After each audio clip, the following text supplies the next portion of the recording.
লোকে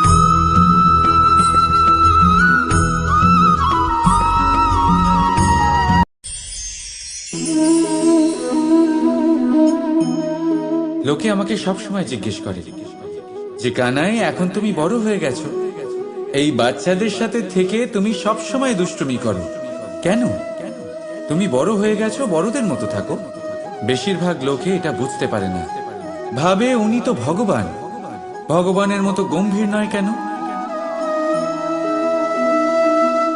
এবারে আমি কি করে বোঝাবো সবাইকে যে আমার ভগবান হওয়ার পিছনে যে সবচেয়ে বড় রহস্য, তা হলো এই বাচ্চারাই।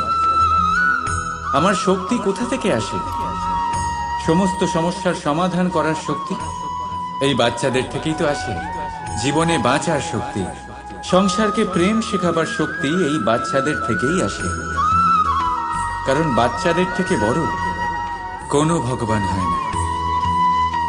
এবারে দেখুন না, পুরাণ আর বেদের কোনো জ্ঞান নেই ওদের, কিন্তু খুব ভালোভাবেই জানে যে একজন উদাস ব্যক্তির মন কি করে ভোলানো যায়, কি করে তাকে আনন্দ দেওয়া যায়। আর এই এক বিশাল ব্যাপার। কোনো ন্যায়, কোনো নীতির জ্ঞান নেই ওদের, কোনো ভেদাভেদ করতে জানে না। কিন্তু এটা অবশ্যই জানে একজন একা অজানা ব্যক্তিকে নিজের দলের সদস্য কি করে বানাতে হয়, কি করে তাকে আপন করতে হয়। আর এই এক বড় ব্যাপার। এই বাচ্চাদের থেকে অনেক কিছু শেখার আছে। তাই আপনারাও নিজেদের জীবনে গম্ভীর হওয়ার চেষ্টা কখনোই করবেন না। আর যদি করেন তাহলে এই সংসার খুবই নীরস লাগবে আপনার। আপনিও বাচ্চাদের মতো নিষ্পাপ থাকুন আর নিজেকে আনন্দে রাখুন। লাভ আর ক্ষতির ঊর্ধ্বে গিয়ে সম্পর্ককে দেখুন। জ্ঞান অর্জন করার পরিবর্তে ভালোবেসে সম্পর্ক পালন করুন। আপনি নিজেই বুঝে যাবেন যে এই সংসার কতটা সুন্দর। রাধা রাধা। কথায় আছে, জীবনে সম্পর্ক নিয়ে কখনো অঙ্ক কষা উচিত নয়। এই কথা তো ঠিক। যদি এই সম্পর্কে লাভ, ক্ষতি, গুণ, ভাগ এসব চলে আসে, তাহলে সবকিছু শুধু ব্যবসা হয়ে যায়। এই পুরো খেলাটাই হয়ে যায় অঙ্কের। আর এই জীবন নিশ্চিত রূপে অঙ্ক কষা নয়। এই জীবনে আনন্দকে বাড়ানো, কষ্টকে কমানো গণিতের খেলা নয়, ব্যবহার আর প্রেমের খেলা। কখনো কারোর মাথায় হাত রেখে তাকে শুভেচ্ছা জানালে হয়তো সেটা রাধা রাধা। বিপদ, বিপদের কথা শুনলে আমরা সবাই সচেতন হয়ে যাই।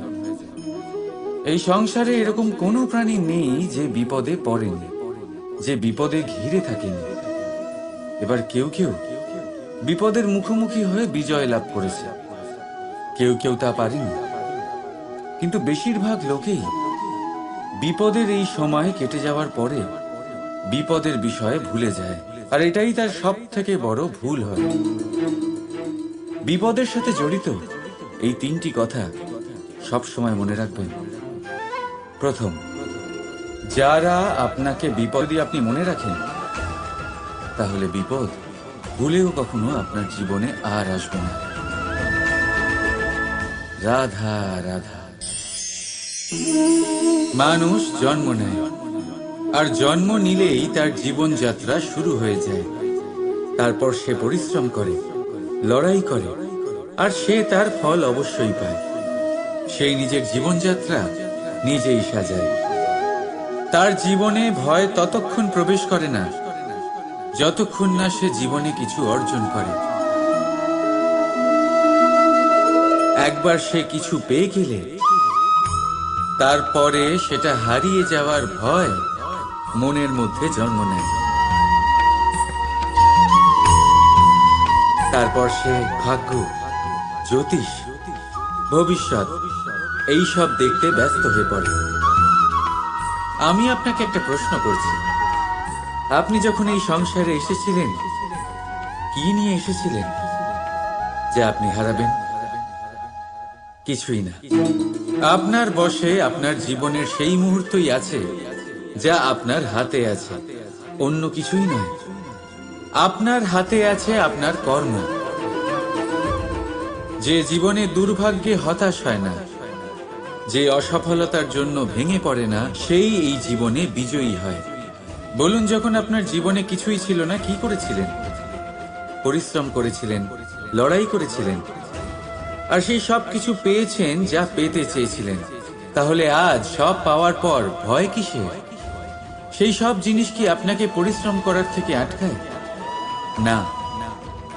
সেই জন্য নিজের হাতের রেখায় কখনো নিজের পথ খুঁজবেন না, কারণ এই সংসারে যাদের হাতই নেই তারাও নিশ্চিতভাবে তাদের নিজের পথ নিজেই বানিয়ে নেয়। তাহলে আপনার কি নিয়ে চিন্তা? রাধা রাধা। লোকে বলে মানুষ নিজের ভবিষ্যৎ জন্ম থেকেই লিখিয়ে আনে, অর্থাৎ এখানে এই কপালে। ভাগ্য দেবতা আমাদের সমস্ত উত্থান, সমস্ত পতনের হিসেব সবটা লিখে দেন। কিন্তু কপালে কেন, পায়ে নয় কেন? যদি পায়ে লেখা হয় তাহলে আমরা পড়তে পারবো, যদি কপালে লেখা হয় আমরা ছাড়া বাকি সবাই পড়তে পারবে। এবারে আমাদের কপাল এখানে তাই প্রতিফলিত হয় যা আমাদের মস্তিষ্কে আছে, আর মস্তিষ্কে থাকে আমাদের ভাবনা। তাই এই ভাবনার ধনাত্মক হওয়া অত্যন্ত জরুরি। এতে বিকাশের জন্য স্থান রাখুন, এতে সবাইকে একসাথে নিয়ে চলার ভাবনা রাখুন, আর বিশ্বাস করুন আপনার মস্তিষ্কের এই ভাবনা সাফল্য রূপে আপনার কপালে অবশ্যই লিখিত হবে, কারণ আপনার ভাবনাই সত্য হয়ে আপনার জীবনে আসে। রাধা রাধা। সংসারে প্রত্যেক মানুষের মনের গভীরে অনেক রকমের চিন্তা লুকিয়ে আছে। পিতামাতার চিন্তা, সন্তানের চিন্তা, স্ত্রীর চিন্তা, কাজের চিন্তা, ভবিষ্যতের চিন্তা, ইত্যাদি ইত্যাদি। মানুষের এই মন নানান চিন্তায় ভরা, কিন্তু আস্তে আস্তে এই চিন্তা চিতা হয়ে ব্যক্তিকে সমাপ্ত করে দেয়। আপনাদের একটা কথা মনে করিয়ে দিই, যে কথা আপনারা আগে থেকেই জানেন। কি অদ্ভুত ব্যাপার, তাই না? আপনি এই সংসারে আসার আগেও এই সংসার ছিল, আপনি যখন এই সংসার থেকে যাবেন তারপরেও এই সংসার থাকবে। অর্থাৎ আপনার আসার আগে এবং আপনার যাওয়ার পর যে সময়, সেটা আপনার হাতে নেই। তাহলে আপনার হাতে কি আছে? আপনার হাতে আছে সেই সময় যেটা আপনি এখন কাটাচ্ছেন, সেই সময় যখন আপনি আমার কথা শুনছেন আর পর্যবেক্ষণ মনকে একাগ্র করে তোলে। রাধা রাধা। আমরা মানুষ যাকে ভালোবাসি তার জন্য সব কিছু করতে পারি। যেমন ধরুন, মা আর বাবা নিজের সন্তানের জন্য কি না করেন। তারা জন্ম থেকে চেষ্টা করেন যাতে তাকে সেই সব দিতে পারেন যা তার প্রয়োজন। ওর স্বাস্থ্য যাতে ঠিক থাকে তাই ওর দেখাশোনা করেন, ওর জন্য চিন্তা করেন। আজীবন চেষ্টা করেন, ধন অর্জন করেন যাতে সন্তানকে একটা বাড়ি দিতে পারেন, যাতে সন্তান খুশি থাকে। কিন্তু এর মধ্যে কিছু না কিছু অবশ্যই অনুচিত। এবার আপনি জিজ্ঞেস করবেন, এর মধ্যে অনুচিত কি আছে? আমাদের নিজেদের সন্তানকে কিছু দিয়ে যদি আমরা সন্তুষ্টি লাভ করি তাহলে এতে ভুল কি? এবার আপনি এটা বুঝতে পারছেন না যে আপনার সন্তানকে ভবিষ্যতে এর অনেক বড় মূল্য দিতে হতে পারে। আপনার সন্তানকে, আর কারণ নয়। যখন সে কিছু পেতে চাইবে সেই সন্তান সর্বপ্রথম আপনার দিকে তাকাবে।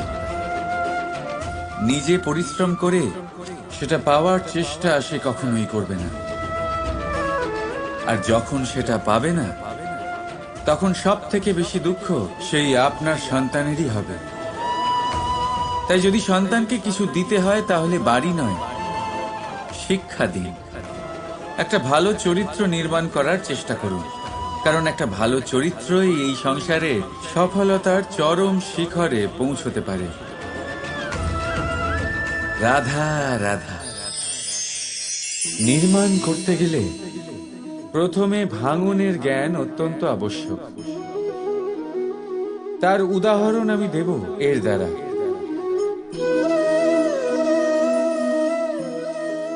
এই সুস্বাদু পায়েস, এটা তৈরি হয় পুষ্টিকর ভাত দিয়ে। কিন্তু আপনারা কি জানেন এই ভাত কিভাবে তৈরি হয়? কতটা পরিশ্রম করতে হয় এই ভাতকে? সর্বপ্রথম একে জলে ডুবে থাকতে হয়, তারপর সূর্যের প্রবল তাপে একে গরম হতে হয়, আর তারপরে ঢেঁকির মার সহ্য করতে হয়। শুকনো হলে একে প্রবল বেগে ঝাড়া হয়, তারপর গিয়ে তৈরি হয় এই ভাত, যা খেয়ে আপনি তৃপ্তি পান। সব থেকে বড় সহায়ক। রাধা রাধা। জীবনে আমরা সবাই, এই সংসারে প্রত্যেকেই শুধুমাত্র ওপরে উঠতে চায়। এমন কেউ নেই যে নিচে পড়তে চায়। কিন্তু আপনাকে যদি সত্যের সাথে পরিচয় করাই, তাহলে নিচে পড়া অত্যন্ত আবশ্যক। যখন আপনি নিচে পড়েন, তখন সর্বপ্রথম আপনার মনে পড়ে ওপরে যখন ছিলেন, সেই স্থান, সেই সময় এবং তার গুরুত্ব কি ছিল। তার থেকেও বড় শিক্ষা, আপনার যখন পতন ঘটে, তখন আপনি বুঝতে পারেন আপনার আপনকে আর আপনার ভয় পাবেন না। এটা আপনাকে জীবনের খুব বড় এক শিক্ষা দিয়ে যায়। রাধা রাধা। এই সংসারকে আপনি কেমন করে জানবেন, কেমন করে বুঝবেন? এবার আপনার উত্তর বড়ই সহজ হবে। সংসারকে নিজে চোখে দেখে। এটা অবশ্যই উচিত। এবারে দেখুন না, আমরা নিজে চোখে এই সংসারকে দেখি, একে চিনি, তারপরে আমরা বুঝতে পারি। কিন্তু আমরা এটা খেয়াল করতে পারি না যে সমস্ত সংসারকে দেখছে যে চোখ, তা কতটা ছোট হয়, তাই না? একা একজোড়া চোখ আমাদের সমস্ত সংসারকে দেখায়। তাহলে ভেবে দেখুন আপনার কাছে আর কি কি আছে। দুটি চোখ আছে, দুটি কান আছে, বলার ক্ষমতা আছে, যা দিয়ে আপনি শব্দ নির্মাণ করতে পারেন, শব্দ যা দিয়ে আপনি ব্রহ্ম বানাতে পারেন। দুই হাত আছে, যদি সে চায় তাহলে পাতাল খুঁড়ে সে জল নিয়ে আসতে পারে। দুটি পা আছে, যদি সে চায় তাহলে সংসারে যত বড়ই পর্বত হোক না কেন তাকে পার করতে পারে। একটা হৃদয় আছে, যে প্রেমের বন্ধনে সবাইকে বেঁধে রাখে। একটা মন আছে, যে প্রকাশের থেকেও বেশি তীব্র গতিতে চলে। এক মস্তিষ্ক আছে, যে যত বড়ই সমস্যা হোক না কেন সমাধান বের করে ফেলে। এবারে ভেবে দেখুন আপনার কাছে কি কি নেই। বোঝার চেষ্টা করুন আপনি কতটা ধনবান। এই সংসারে সেই ব্যক্তি সুখী নন যার কাছে ধন আছে। সুখী সেই যে ধনের সদ্ব্যবহার করে। ঠিক তেমনি আপনার ধন হলো আপনার এই শরীরের ক্ষমতা। এই শরীরের ক্ষমতাগুলিকে ব্যবহার করে ধনাত্মক দৃষ্টিভঙ্গিতে সবকিছু দেখুন। এই সংসারকে বুঝুন, নিজেকে বুঝুন। এই সুখ চাইলেও আপনার থেকে দূরে থাকতে পারবে না। রাধা রাধা। এই পেরেককে দেখতে পাচ্ছেন আপনি? এর আকার কতটা সুন্দর। আর এই আকারের কারণেই খুব সহজেই একে দেওয়ালে রোপণ করা যায়। কিন্তু যখন আপনি এই পেরেককে দেওয়াল থেকে বাইরে আনেন, আপনি দেখবেন ওখানে একটা চিহ্ন রয়ে যায়। ঠিক এমনই হলো আমাদের মুখ থেকে বের করা কড়া শব্দ। যখনই আমাদের মুখ থেকে এই কটাক্ষ বেরোয়, তখন তা কোনো ব্যক্তির মনকে আঘাত করে। আর তারপরে আপনি যতই তার কাছে ক্ষমা চান না কেন, কিন্তু তাও তার সেই ঘা পূরণ হয় না।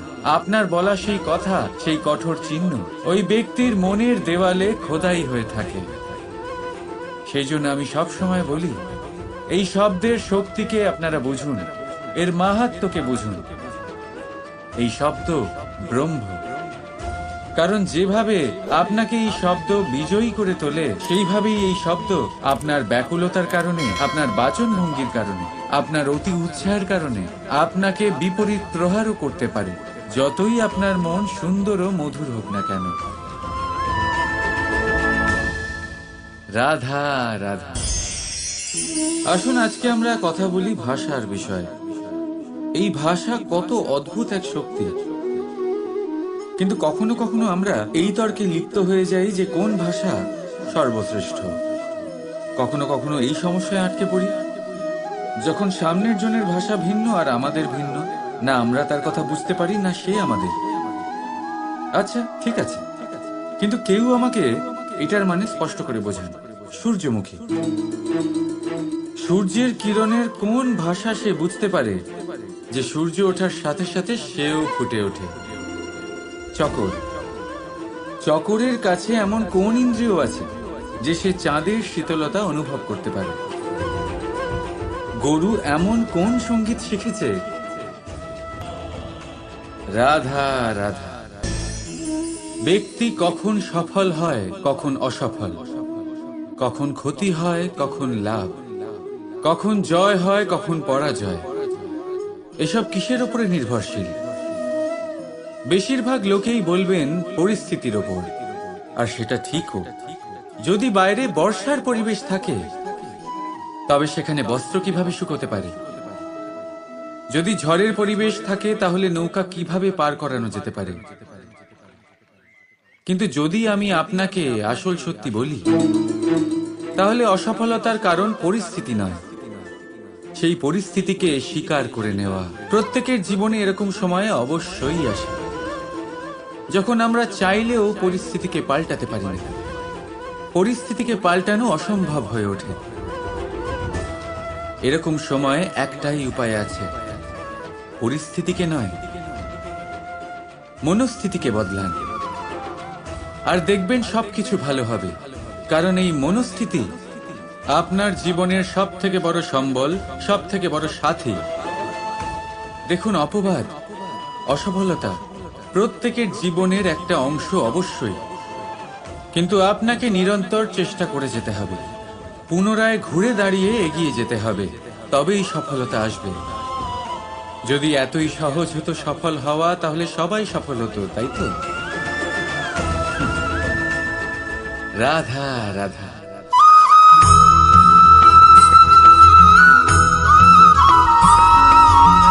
পঞ্চতত্ত্বের মধ্যে দ্বিতীয় তত্ত্ব হল ধরণী, ভূমি, যাকে আমরা ধরণী মাতা বলি।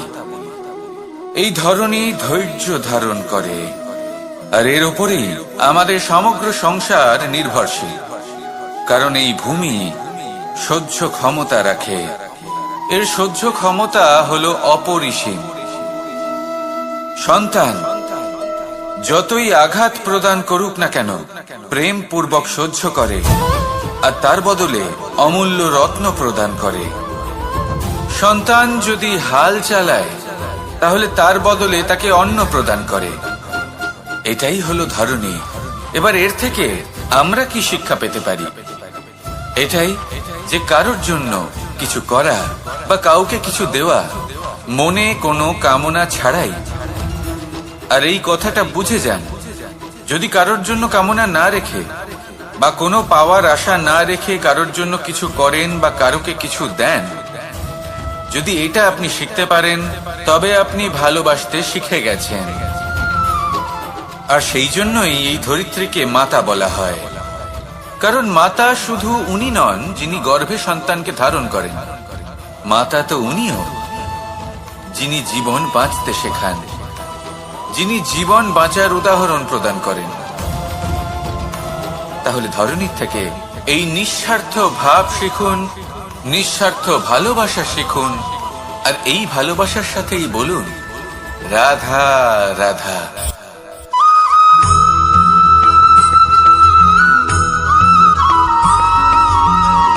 কথায় আছে, অন্ধকারে প্রদীপ প্রজ্বলিত করলে চতুর্দিক আলোকিত হয়। কিন্তু যদি এই প্রদীপ আমি সূর্যের আলোর সম্মুখে সকালবেলায় প্রজ্বলিত করে রেখে দিই, তাহলে কি হবে? আপনি বলবেন যে এটা করে তো কোনো লাভই হলো না। সূর্যের প্রকাশের সামনে এই প্রদীপ আসলে কিছুই নয়। এবার এই চিন্তা ভাবনা প্রত্যেক দিন করতে হবে, আর একটা অমূল্য শিক্ষা পেতে হবে। মনে করুন যে আপনি মহাপুরুষের সামনে বসে আছেন, কোনো মহাজ্ঞানীর সামনে। তাহলে সেই ব্যক্তির সামনে নিজের জ্ঞানের প্রদীপ প্রজ্বলিত করবেন না, নীরব থাকুন, আর সেই ব্যক্তির সূর্যের প্রকাশের মতো জ্ঞান প্রাপ্ত করুন। যতটা পারবেন জ্ঞান লাভ করুন। যদি এমন কোনো সময় এমন কোনো স্থানে আপনি আছেন যেখানে চতুর্দিক অন্ধকার, কারোর কাছেই জ্ঞান নেই, সেখানে নিজের জ্ঞানের প্রদীপ প্রজ্বলিত করুন। এমন করলে দুদিক থেকেই আপনার লাভ হবে। আপনার জ্ঞান প্রাপ্তিও হবে, আর জ্ঞানের সঠিক প্রয়োগও করতে পারবেন। আর এই মন প্রসন্ন হয়ে বলবে, রাধা রাধা।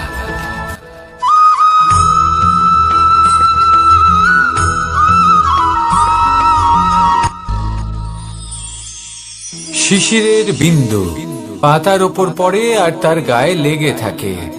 পাতা তাকে শুষে নিতে পারে না, আর শেষ পর্যন্ত সে ঝরে পড়ে যায়। অন্যদিকে রয়েছে মেঘ এবং চাতক। এদের মধ্যে অনেক দূরত্ব থাকে। মেঘ থাকে আকাশে আর চাতক থাকে ধরিত্রীতে। কিন্তু যখন এই মেঘ থেকে বৃষ্টি ঝরে পড়ে, এই চাতক কিন্তু সেই জলই পান করে, নয়তো সে তৃষ্ণার্ত থেকে যায়। এবার অন্যদিকে দেখলাম শিশির বিন্দু আর পাতার এই সম্পর্ক। এরা খুব কাছাকাছি থাকে, ঘনিষ্ঠও থাকে। অন্যদিকে রয়েছে মেঘ এবং চাতকের সম্পর্ক, যাদের মধ্যে অনেক দূরত্ব থাকা সত্ত্বেও তারা খুব ঘনিষ্ঠ, তাই না? এই সারমর্ম খুব সরল। এই নৈকট্য, এই দূরত্ব, তা আপনার সম্পর্কে প্রভাব কিছুতেই ফেলতে পারে না। এই নৈকট্য, এই দূরত্ব, এইসব হলো শুধুমাত্র মনের ব্যাপার। কখনো আপনি অনুভব করেছেন আপনি কারোর থেকে অনেক অনেক দূরে আছেন, অনেক দূরে আছেন, তাও সেই ব্যক্তির প্রতি আপনি টান অনুভব করেন। সেখানে আপনি কারোর সাথে প্রত্যেক দিন অতিবাহিত করেন, সমস্ত জীবন অতিবাহিত করেন, সব থেকে বেশি সময় তার সাথে অতিবাহিত করেন, তাও তার প্রতি সেই টান অনুভব করেন না। এই সংকেত হলো মনের দূরত্বের। তাহলে মনের এই দূরত্ব দূর করুন আর আমার সাথে।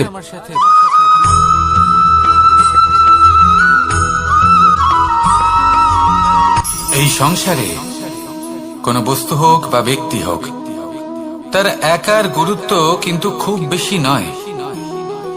একটা উদাহরণ হিসেবে বৃষ্টির ফোঁটাকে ভেবে দেখুন। যদি একটি বৃষ্টির ফোঁটা হয় তাহলে তার খুব বেশি গুরুত্ব থাকে না, কিন্তু যখন সহস্র বৃষ্টির ফোঁটা মেঘের মধ্যে দিয়ে ঝরে পড়ে, তখন সেটা বর্ষার রূপ ধারণ করে। সেই বর্ষা যা এই প্রকৃতিকে শান্ত করে। সেইভাবেই পাথরের ছোট টুকরো, তার খুব বেশি গুরুত্ব থাকে না, কিন্তু যখন অসংখ্য পাথরের টুকরো একত্রিত হয় তখন তা পর্বতের আকার ধারণ করে।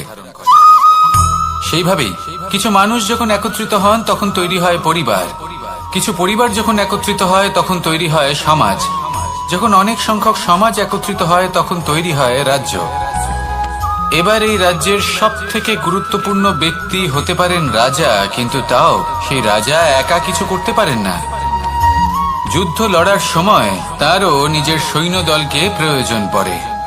কিন্তু এই সংসারে এমন একজন ব্যক্তি আছেন যিনি একাই সব কাজ করতে থাকেন, এবং সেই ব্যক্তি হলেন মা।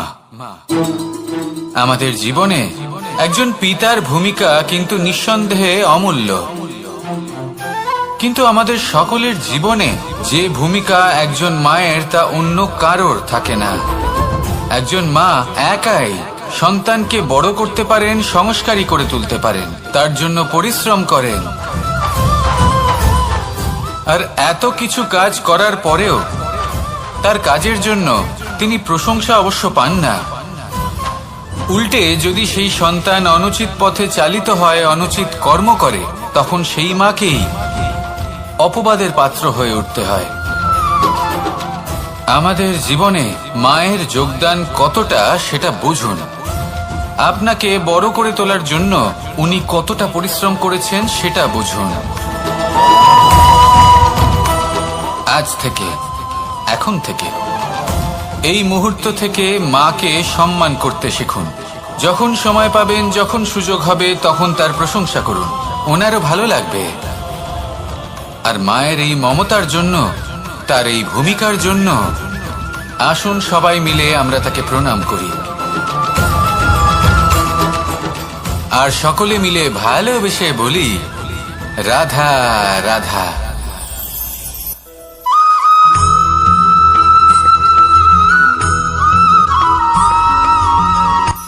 এই সংসারে সাফল্য লাভ করার জন্য জ্ঞানের প্রয়োজন হয়, পরিশ্রমের প্রয়োজন হয়, দৃঢ় নিষ্ঠার প্রয়োজন হয়, নিরন্তর চেষ্টা করা প্রয়োজনীয়।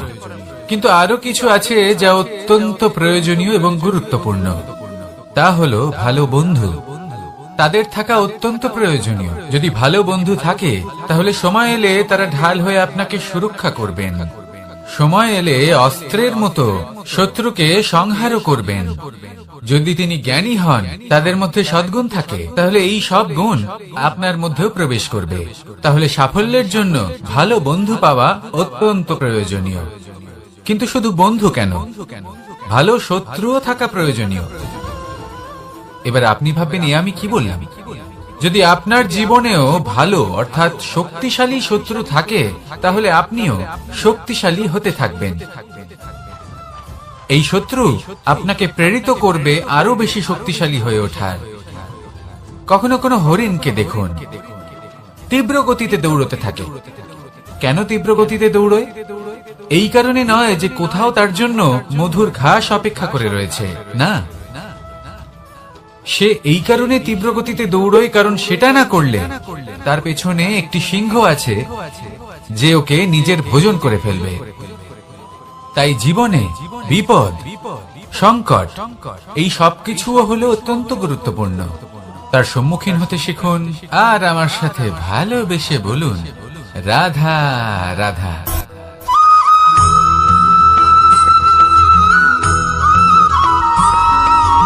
মানুষ জন্মগ্রহণ করে, তার সাথে ভয়েরও জন্ম হয়। ছোটবেলা থেকেই আমাদের মনে কোনো না কোনো প্রকারের ভয় থেকেই যায়। কেউ এই বিষয়ে ভয় পায় যে তার কোনো বস্তু তার থেকে দূরে চলে যাবে। কেউ এই বিষয়ে ভয় পায় যে আমি নিজেকে হারিয়ে ফেলব।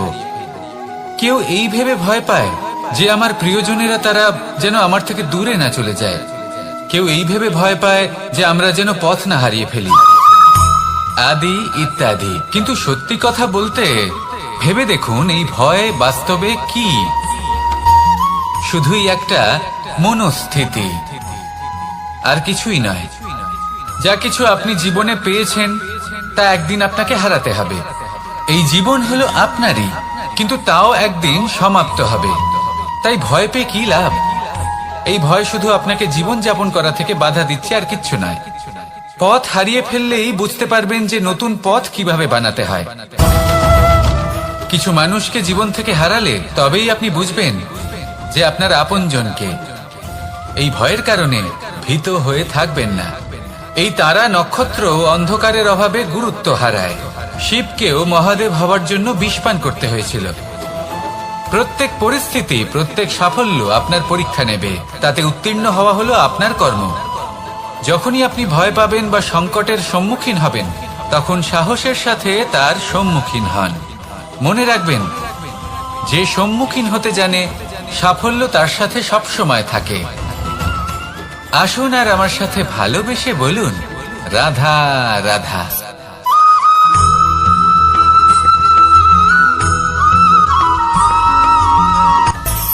মানুষের মধ্যে একটা বিচিত্র প্রবৃত্তি থাকে। অন্য সকলের বিষয়ে, তাদের জীবনের বিষয়ে, তাদের ব্যক্তিত্বের বিষয়ে, তাদের ভবিষ্যতের বিষয়ে অনুমান করা। এটা হলো অনুচিত। কারোর অতীতকালকে দেখে লোকে ভবিষ্যৎ বলে দিতে পারেন। বর্তমানকে দেখে ভবিষ্যতের বিষয়ে অনুমান করে ফেলেন। উদাহরণ দিতে হলে বলবো, কোনো দাসকে দেখুন, ওকে দেখে লোকে বলে যে ওর ভবিষ্যৎ সেটাই হতে পারে, অনুমান করে ফেলেন। আর এই রাজাকে দেখুন, উনি তো কত সুখী হবেন, উনি তো জগতের সব থেকে অধিক সুখী মানুষ, কত সুখ সুবিধা আছে ওনার কাছে, ধারণা করে ফেলেন। তবে সত্য তো এটাই যে কারোর ব্যক্তিত্বের বিষয়ে, তাদের ভবিষ্যতের বিষয়ে আপনি পূর্ণ সত্য কখনোই বলতে পারবেন না, শুধু অনুমান করতে পারবেন। আর এই অনুমান করে সত্যি কোনো লাভ হয় না, কারণ এই কাল সেটা হলো অত্যন্ত শক্তিশালী। কালো থেকে কালোতর কয়লাকেও হীরেতে পরিণত করতে পারে, অনেক বড় বড় রাজাকেও বিদূষক বানিয়ে ফেলতে পারে এক মুহূর্তেই। তাহলে আপনি অনুমান করে কি লাভ? কি পেলেন অনুমান করে? সেই জন্য কারোর বিষয়ে কোনো অনুমান করবেন না, তার ভবিষ্যতের বিষয়ে অনুমান করতে যাবেন না, কারোর বিষয়ে কোনো ধারণা করে নেবেন না। কিছু করতে হলে ভালোবাসুন, সবার মধ্যে ভালোবাসা ছড়ান, সবার মধ্যে ধন্যাত্মক ভাব ছড়ান। এই মন প্রসন্ন হয়ে বলবে রাধা রাধা।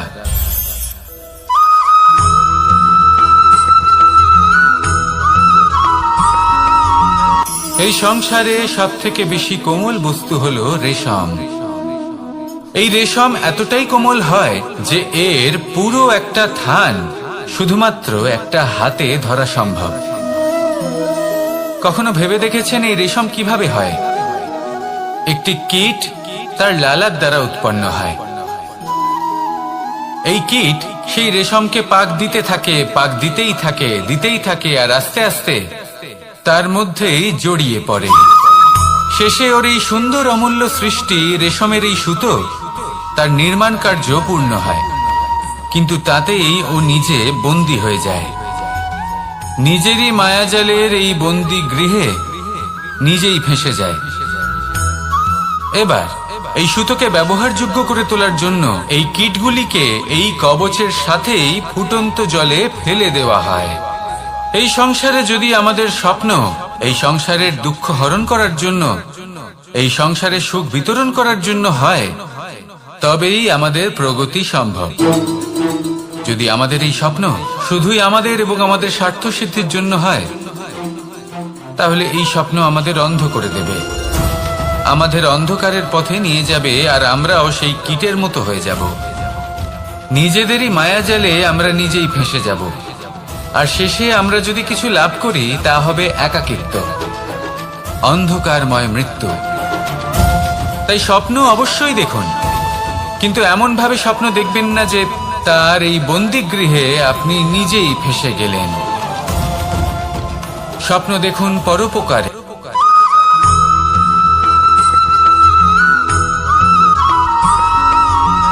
এই সংসারে প্রত্যেক মানুষ এটাই চান যে তিনি যেন ধনবান হন, আর্থিক অবস্থা তার ভালো থাকে, ওনার বাড়িতে লক্ষ্মীর আগমন হয়। কিন্তু সেটা হবে কি করে, সেটাই হলো প্রশ্ন। কেউ বলেন যে যদি পরিশ্রম করো তাহলে ধন অর্জন সম্ভব, কেউ বলেন যে যদি বিদ্যা লাভ হয় তবেই ধন অর্জন সম্ভব, কেউ বলেন যে যদি বলশালী হও তবেই সম্পন্ন থাকবে। ভালো কথা, যদি তাই হয়ে থাকে, তবে দিনমজুর সারা দিন পরিশ্রম করেন, তিনি কেন ধনী হন না? অনেকজন বিদ্বান মানুষ আছেন এই সংসারে, তারা কেন ধনবান হন না? অনেক সংখ্যক বলশালী ব্যক্তি আছেন, তাদের কাছে ধন নেই কেন? তাদের কেন ধনের অভাব হয়? আবার এমনও কিছু মানুষ আছেন যারা পরিশ্রম করেন, তারা দিনমজুর, কিন্তু তারা ধন অর্জন করতে পারেন। কিছু বিদ্বান ব্যক্তি আছেন যাদের কাছে অধিক মাত্রায় ধন রয়েছে, কয়েকজন বলশালী ব্যক্তি রয়েছেন যাদের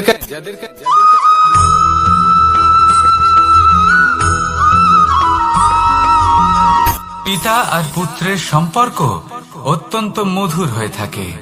পিতা স্বপ্ন দেখেন, তাকে পূর্ণ করার সকল সম্ভাব্য চেষ্টা করেন, কিন্তু তাও অনেক সময় ওনার স্বপ্ন অপূর্ণ থেকে যায়।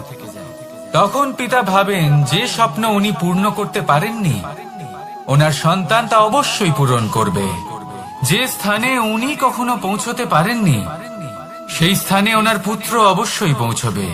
পিতা নিজের সন্তানের ভবিষ্যৎ নিয়ে সেই স্বপ্ন দেখেন, আর যখন সেই সন্তান সামনে এগোতে থাকে তখন তার দুঃখ হয় না, বরং গর্ব হয়। ওনার ভালো লাগে এটা দেখে যে ওনার সন্তান অনেক উন্নতি করছে। কিন্তু যখন সন্তান নিজের অভিভাবকের শক্তি দেখে, তার যশ দেখে হিংসা করতে থাকে, সমস্যা সেইখানেই শুরু হয়। সেই জন্য সকল সন্তানকে এটা মনে রাখতে হবে। দেখুন, পুত্র হবার সুবাদে, এক সন্তান হবার সুবাদে এটা হলো আপনার অধিকার যে আপনি আপনার পিতার থেকে বেশি উন্নতি করবেন।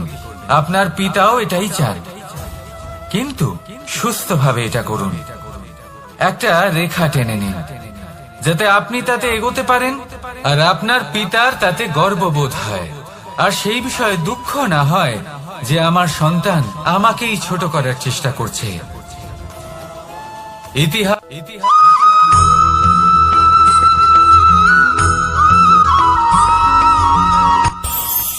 এই সংসারে আমরা প্রকাশ কোথা থেকে পাই? এর উত্তর বড়ই সরল। ভোরে যখন সূর্যোদয় হয় তখন প্রকাশের কিরণ আমাদের ঘরে এসে পৌঁছয়। এইভাবেই আমরা প্রকাশ লাভ করি। এবার এই প্রকাশের আলোতেই আমরা সারাদিনের কাজ সম্পন্ন করি। সন্ধে হয়ে যায়, সূর্যাস্ত হয়ে যায়, আর আমাদের ঘর যাতে অন্ধকার না হয় তার জন্য আমরা একটা প্রদীপ প্রজ্বলিত করি। এটাই ঘটে আমাদের জীবনেও। এবার প্রবাহমান আয়ুর সাথে আমরা আমাদের অন্তরে যদি একটা প্রদীপ প্রজ্বলিত করে নিই তাহলে বিষয়টাই অন্যরকম হবে। এবার আপনি বলবেন, কোন প্রকাশের কথা বলছি যা আমাদের অন্তরে জাগ্রত করা সম্ভব? আমাদের আত্মার মাঝে প্রেমের প্রকাশ জাগ্রত করার কথা বলছি। কারণ আমাদের এই জীবন এও হলো দিনের আলোর মতো। আজ প্রকাশ আছে, কিন্তু কোনোদিন অবশ্যই অস্ত হবে। কিন্তু অস্ত হবার আগে যদি আমরা আমাদের আত্মার মাঝে প্রেমের এই প্রকাশ উজ্জ্বলিত করে নিই তাহলে আমাদের সন্ধ্যাকালও আমরা আনন্দে এবং প্রেমে যাপন করব। তাহলে আসুন আর আমার সাথে ভালোবেসে বলুন, রাধা রাধা।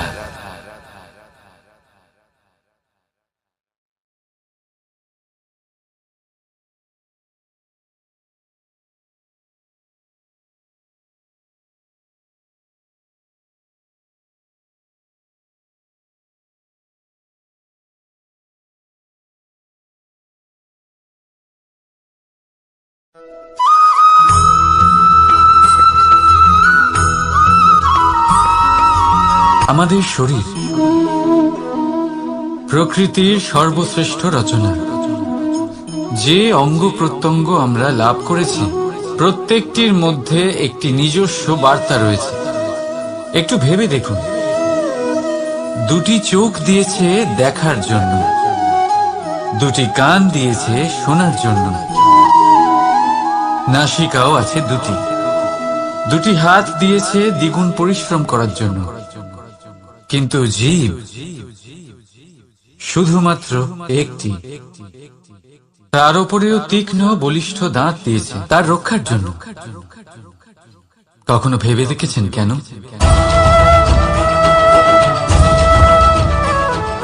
কারণ শব্দ আর শব্দের প্রয়োগ মানুষের সবচেয়ে বড় অস্ত্র, যার প্রয়োগ যত ভেবে চিন্তে করা যায় মানুষ তার জীবনে ততটাই উপরে উঠতে পারে।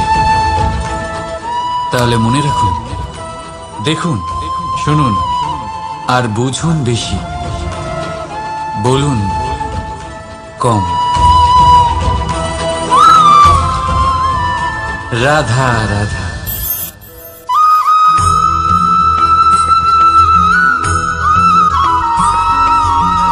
যখন আমরা কোনো বনে প্রবেশ করি তখন এই সবুজ ঘাস দেখে, এই কোমল ঘাস দেখে আমাদের মন প্রফুল্ল হয়ে ওঠে। ভিন্ন ভিন্ন প্রজাতির ফুল, ভিন্ন ভিন্ন রঙের ফুল দেখে এই মন আনন্দে ভরে ওঠে। এখানে শিশুরা আনন্দ লাভ করে, বড়রা ভোজন গ্রহণ করেন, কথাবার্তা বলেন, হাঁটাহাঁটি করে বেড়ান। এবার ভেবে দেখুন, যখন এই উপবনের নির্মাণ হয়েছিল সেই সময় যদি এই মাটিকে সঠিকভাবে খনন না করা হতো, যদি তাতে সঠিকভাবে বীজ রোপণ না করা হতো, যদি কোনো সংঘর্ষ না হতো, পরিশ্রম না করা হতো, যদি চলতে চলতে পায়ে কাঁটা না বিঁধে যেত, তাহলে এই সুন্দর বন দেখে আমরা কি এই আনন্দ লাভ করতে পারতাম? কখনোই নয়। ধরুন কোন নদীর তটে সুন্দর একটি বন আছে, সেই বনের আনন্দ লাভ করতে গেলে আপনাকে সেই নদী পার করতেই হবে। যদি সুখের নদীর কাছে পৌঁছতে চান তাহলে তটে যে কাঁটা রয়েছে সেগুলোর সাথে সংঘর্ষ করতেই হবে। এই সংসারে যদি আপনি সুখ লাভ করতে চান তাহলে সুখ লাভের এই যাত্রা শুরু করতে হবে সংঘর্ষ দ্বারা। তাহলে সংঘর্ষকে স্বাগত জানান, এর পেছনেই সুখ রয়েছে যা আপনার জন্য অপেক্ষা করছে। এবার হাসুন আর আমার সাথে ভালোবেসে বলুন, রাধা।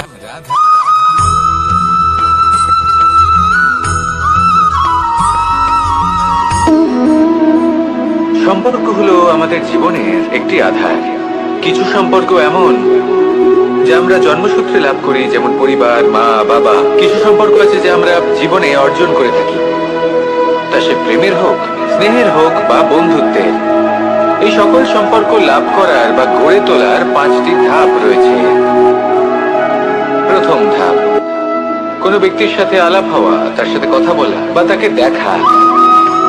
দ্বিতীয় ধাপ, সে ব্যক্তিকে আমাদের ভালো লাগা। তৃতীয় ধাপ, আমাদের এটা চাইতে শুরু করা যে জীবনে এই ব্যক্তি যেন আমাদের বন্ধু হন, আমাদের জীবনে থাকেন, বা আমাদের কাউকে ভালোবেসে ফেলা। আর এটা আমাদের ভাবা বা চাওয়া যে সেই ব্যক্তি যেন আজীবন আমার সাথে থাকেন, আমার জীবনে আমার সাথী হয়ে। চতুর্থ ধাপ, লাভ করা। এবার এই ধাপটি অনেক মানুষের পক্ষেই খুবই সরল হয়, বড়ই সরল ভাবে নিজেদের সঙ্গীকে লাভ করে থাকেন। কিছু মানুষের জন্য এই ধাপ অত্যন্ত কঠিন হয়ে থাকে। অনেক প্রতিকূল পরিস্থিতির উপর জয়লাভ করে তারা সঙ্গীকে লাভ করেন, কিন্তু লাভ অবশ্যই করেন। এরপরে আসে পঞ্চম, অন্তিম এবং সব থেকে গুরুত্বপূর্ণ ধাপ। সেটা হলো সেই সম্পর্ক পালন করা। এটা হলো এমন এক বিষয় যা প্রত্যেক মানুষের শেখা উচিত। যদি ব্যক্তি নিজের জীবনে সম্পর্ক রক্ষা করতে শিখে যান, তবে প্রত্যেক সম্পর্ক তার জীবনকে স্বর্গ করে তুলবে। আসুন আর আমার সাথে ভালোবেসে বলুন, রাধা রাধা।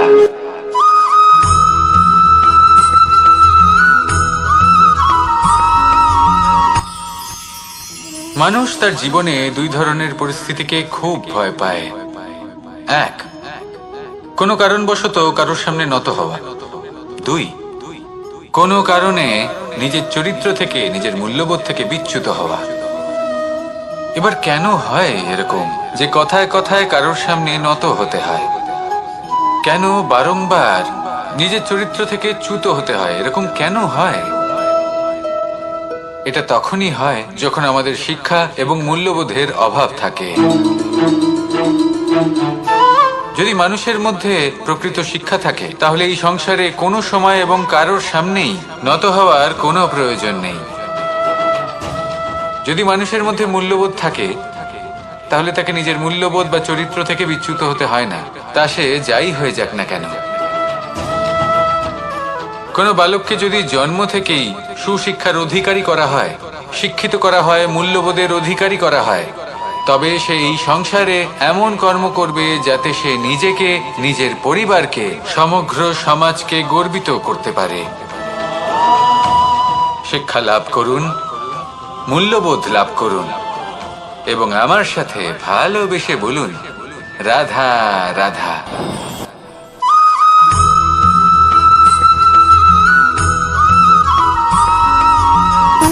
সুখ, দুঃখ এবং শক্তি, এই 3 হলো এই সংসারের ত্রিদেবের মতো। আমাদের জীবনে যা কিছু ঘটছে এই 3টির ভিত্তির উপরেই হচ্ছে।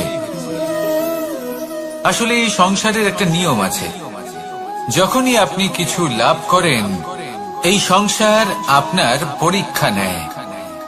এটা জানার জন্য আপনার পরীক্ষা নেয় যে আপনি যা কিছুই লাভ করেছেন আপনি কি আদৌ সেটার যোগ্য কিনা। ঠিক সেইভাবেই এই সুখ, দুঃখ এবং শক্তি আপনার পরীক্ষা নিয়ে থাকে। যখন সুখ আসে তখন সে আপনার পরীক্ষা নেয় যে আপনার মধ্যে অহংবোধ জাগ্রত হয়নি তো। যদি অহংবোধ চলে আসে তাহলে সুখ সেখানেই সঙ্গ ত্যাগ করে। দুঃখ আপনার ধৈর্যের পরীক্ষা নিতে থাকে।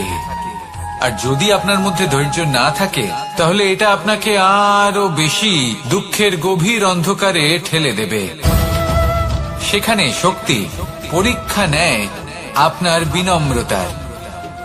যদি আপনি বিনম্র না হন তাহলে হয় এই শক্তি আপনার সঙ্গ ত্যাগ করবে, নয় এই শক্তি বিনম্রতার অভাবে আপনার পতনের কারণ হতে পারে। এই সংসারে যে কোনো ব্যক্তি যিনি এই পরীক্ষায় উত্তীর্ণ হয়ে থাকেন, এই জীবনে তিনি সাফল্য লাভ করেন। আসুন আমার সাথে ভালোবেসে বলুন, রাধা রাধা।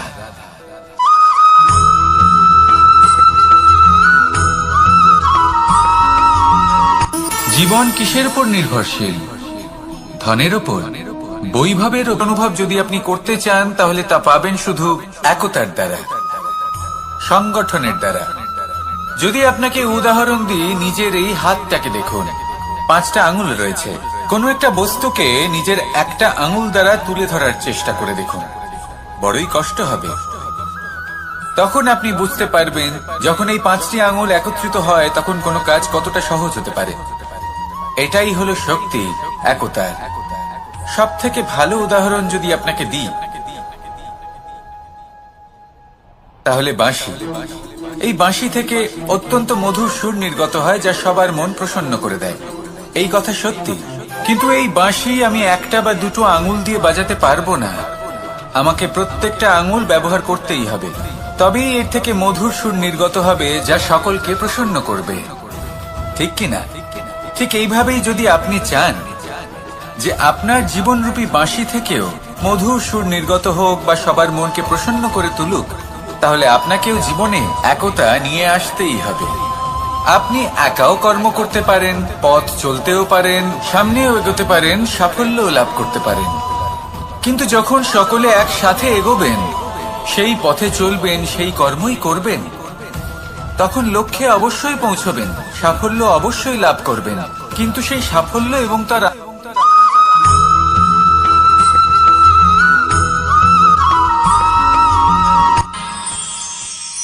আমরা সবাই সূর্যকে সম্মান কেন করি?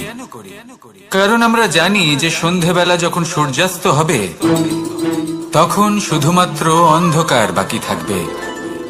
ঠিক কিছুটা এরকমই হয় আমাদের মাতা পিতাও, যিনি আমাদের জন্ম দেন, আমাদের ভরণ পোষণ করেন, আমাদের বড় করেন, আমাদের প্রেম প্রদান করেন। কখনো কখনো তাদের মুখ থেকে কটু কথা নিঃসৃত হয়, আমাদের দুঃখ হয়, কিন্তু তখন আমাদের এটা বোঝা উচিত এগুলি নিঃসৃত হচ্ছে আমাদেরই মঙ্গলের জন্য। যেমন সূর্যদেব, উনিও উত্তাপ দিয়ে থাকেন আমাদেরই মঙ্গলের জন্য, যাতে ফসল পাকতে পারে, যাতে জল বাষ্প হয়ে মেঘ হতে পারে, বৃষ্টি হতে পারে, আর এই সংসারে নিরন্তর জলের প্রবাহ থাকে। আমাদের মাতা পিতা, তাদের কঠোর আচরণ, তাদের কঠোর অনুশাসনের পেছনে লুকিয়ে থাকে ওনাদের ভালোবাসা। আমাদের তা বুঝতে হবে, সসম্মানে ওনাদের গ্রহণ করতে হবে। কারণ ঠিক সূর্যাস্তের পরে যেমন চতুর্দিক অন্ধকারচ্ছন্ন হয়ে যায়, তেমনি আমাদের জীবন থেকে যখন আমাদের মাতা পিতা চলে যায় তখন আমাদের জীবনেও শুধু এবং শুধুমাত্র অন্ধকারই ছেয়ে থাকে। সেই জন্য নিজের মাতা পিতাকে সম্মান করুন, ওনাদের ভালোবাসা প্রদান করুন।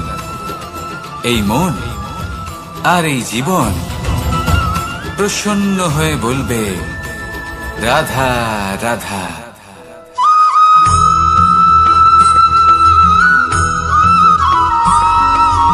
বসন্ত ঋতু, এই সময় মন আনন্দে ভরে থাকে।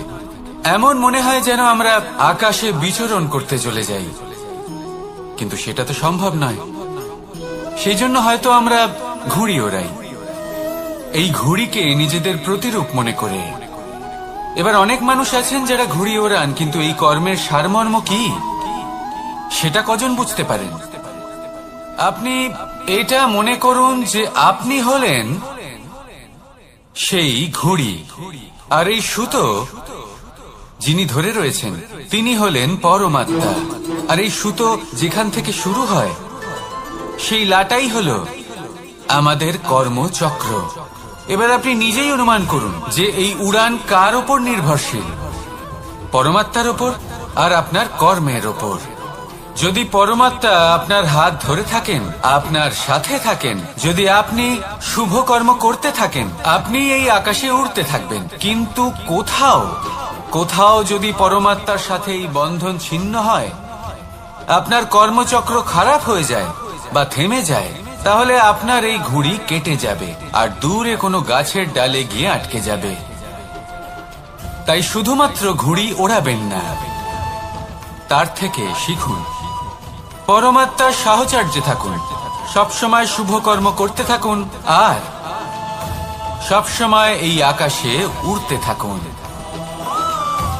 আসুন আর আমার সাথে ভালোবেসে বলুন, রাধা।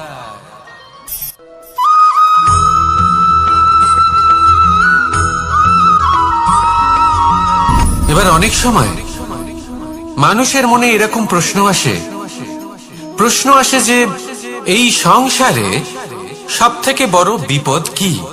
কেউ বলে ধর্ম সংকট, আবার কেউ বলে প্রাণের উপর আসা সংকট। প্রত্যেক মানুষের জীবনে বিভিন্ন সংকট আসে, আর এই সমস্ত সংকট অত্যন্ত বিচিত্র হতে পারে। এই সমস্ত সংসার হলো সংকট দ্বারা পরিপূর্ণ। ঠিক আছে, আপনাকে একটা উদাহরণ দিই। একজন ধনী ব্যক্তি, এবার ওনার জীবনে সংকট কি হতে পারে? সংকট এটাই যে কেউ তার সম্পত্তি চুরি না করে নেয়, আমরা বুঝতে পারছি। এবার একজন চোর, তার জীবনে সংকট কি হতে পারে? যে চুরি করার সময় সে যদি তার একটা কাশি চাপতে না পারে, তাহলে সে ধরা পড়ে যেতে পারে, ঠিক কিনা? আবার অনেক সময় এমনও হয় যে যার জন্য আমি সংকট, সেও আমার কাছে সংকট। যেমন এই পরিস্থিতিতে দেখুন, সংকট হলো সংকট, এ তো জীবনে থাকবে, কিন্তু এর সম্মুখীন কিভাবে হওয়া যায়? খুব সরল, সব এটার উপর নির্ভর করে, মনের উপর। এই মনকে নিয়ন্ত্রণ করলে সব ঠিক থাকবে। এবার যদি ধনী ব্যক্তি মনকে নিয়ন্ত্রণ করে ফেলেন, নিজের অর্থের ব্যবহার শুভ কাজের জন্য, সমাজের সেবার জন্য বিকাশ করতে করেন, ওই অর্থকে একত্রিত করে না রাখেন, তাহলে চুরির সমস্যা, এই সংকট সেখানেই কেটে যাবে। এবার যদি কথা বলি সেই চোরের, তাহলে চোর যদি নিজের মনকে সংযত করে নেয়, যদি নিজের কর্মকে নিয়ন্ত্রণ করতে পারে, তাহলে এমন কোনো স্বর নেই যা ওকে ধরা পড়তে বাধ্য করবে। সেই জন্য জীবনে সংকট যতই আসুক, যত বড়ই সংকট আসুক না কেন, কবচ হলো একটাই, আর এই কবচের নাম হলো আত্মনিয়ন্ত্রণ। নিজের মনকে নিয়ন্ত্রণে রাখতে শিখুন। এটা নিজের জীবনে প্রয়োগ করে তো দেখুন। যদি আপনি করতে পারেন, তবে আপনি দেখবেন যে সংকট তো জীবনে আসা যাওয়া করে, কিন্তু সেই সংকটগুলির সম্মুখীন আপনি এইভাবে করতে পারবেন। তাহলে সেটাই করুন, আর আমার সাথে ভালোবেসে বলুন, রাধা রাধা।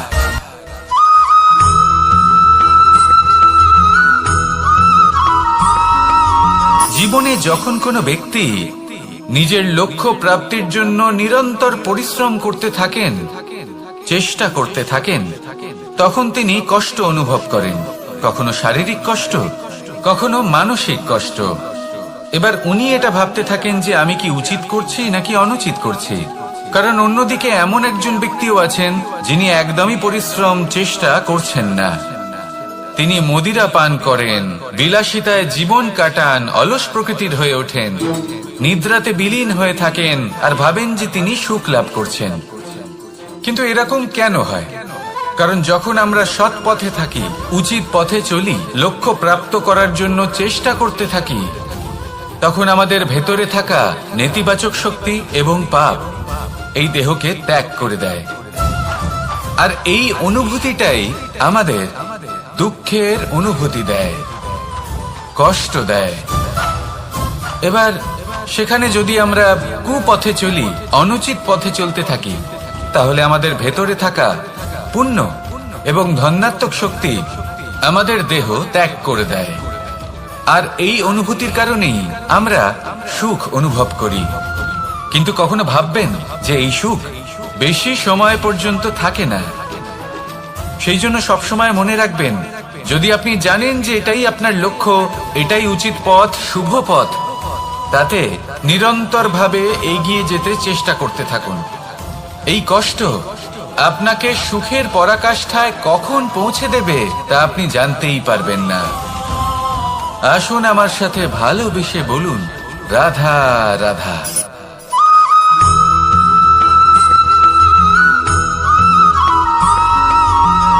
মানুষের মানসিকতা এমন হয় যে সে যতটা করে আশা করে যে তার থেকে অনেক বেশি তার বদলে সে পাবে। দেখুন, সবকিছুই আপনার ভাবনা চিন্তার উপর নির্ভর করছে। আপনি যদি ফলের বিষয়ে ভেবে কর্ম করতে থাকেন তাহলে সেটা অনুচিত। জীবনের আসল আনন্দ হলো নিজের কর্ম করতে থাকা, ফলের চিন্তা করা উচিত নয়। যদি আপনি এরকম ভাবেন যে আমি এতটা করছি, আমার এতটা পাওয়া উচিত, সেই ভাবনা অনুচিত। যদি আপনি সেবার মানসিকতা নিয়ে কর্ম করতে থাকেন, কর্মচক্রে প্রবাহিত হন, যদি আপনি এমন ভাবনা রাখেন যে আমি এতটা পাচ্ছি তাই এর থেকে অনেক বেশি আমি কর্ম করব, তাহলে নিশ্চিত রূপে আপনি যতটা করছেন তার থেকে অনেক বেশি আপনি পাবেন। আপনার আশার থেকে অনেক বেশি আপনি পাবেন। শুধু জীবনে অনেক বেশি কাজ করতে থাকুন, ফলের চিন্তা করবেন না। আর মনে রাখবেন, এই ভাবনাই সব থেকে বড় বীজ। কর্মের উপর বিশ্বাস রাখুন। জীবনে যা যা আপনি চান সবই সুখময় হবে। আসুন আর আমার সাথে ভালোবেসে বলুন, রাধা রাধা।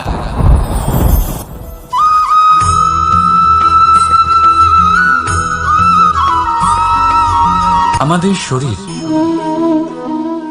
প্রকৃতির সর্বশ্রেষ্ঠ রচনা। যে অঙ্গ প্রত্যঙ্গ আমরা লাভ করেছি প্রত্যেকটির মধ্যে একটি নিজস্ব বার্তা রয়েছে। একটু ভেবে দেখুন, দুটি চোখ দিয়েছে দেখার জন্য, দুটি কান দিয়েছে শোনার জন্য, নাসিকাও আছে দুটি, দুটি হাত দিয়েছে দ্বিগুণ পরিশ্রম করার জন্য। কিন্তু জীব শুধুমাত্র একটি। তার উপরেও তীক্ষ্ণ বলিষ্ঠ দাঁত দিয়েছে তার রক্ষার জন্য। কখনো ভেবে দেখেছেন কেন?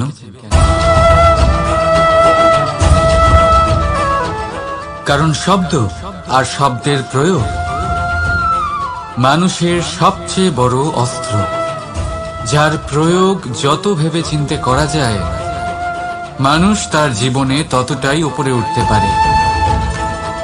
তাহলে মনে রাখুন, দেখুন, শুনুন আর বুঝুন বেশি, বলুন কম।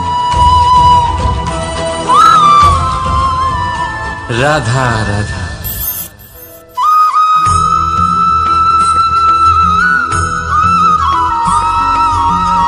এই সংসারে কোনো বস্তু হোক বা ব্যক্তি হোক, তার একার গুরুত্ব কিন্তু খুব বেশি নয়। একটা উদাহরণ হিসেবে বৃষ্টির ফোঁটাকে ভেবে দেখুন। যদি একটি বৃষ্টির ফোঁটা হয় তাহলে তার খুব বেশি গুরুত্ব থাকে না, কিন্তু যখন সহস্র বৃষ্টির ফোঁটা মেঘের মধ্যে দিয়ে ঝরে পড়ে তখন সেটা বর্ষার রূপ ধারণ করে। সেই বর্ষা যা এই প্রকৃতিকে শান্ত করে। সেইভাবেই পাথরের ছোট টুকরো তার খুব বেশি গুরুত্ব থাকে না, কিন্তু যখন অসংখ্য পাথরের টুকরো একত্রিত হয় তখন তা পর্বতের আকার ধারণ করে। সেইভাবেই কিছু মানুষ যখন একত্রিত হন তখন তৈরি হয় পরিবার, কিছু পরিবার যখন একত্রিত হয় তখন তৈরি হয় সমাজ, যখন অনেক সংখ্যক সমাজ একত্রিত হয় তখন তৈরি হয় রাজ্য। এবার এই রাজ্যের সব থেকে গুরুত্বপূর্ণ ব্যক্তি হতে পারেন রাজা, কিন্তু তাও সেই রাজা একা কিছু করতে পারেন না। যুদ্ধ লড়ার সময় তারও নিজের সৈন্যদলকে প্রয়োজন পড়ে। কিন্তু এই সংসারে এমন একজন ব্যক্তি আছেন যিনি একাই সব কাজ করতে থাকেন, এবং সেই ব্যক্তি হলেন মা।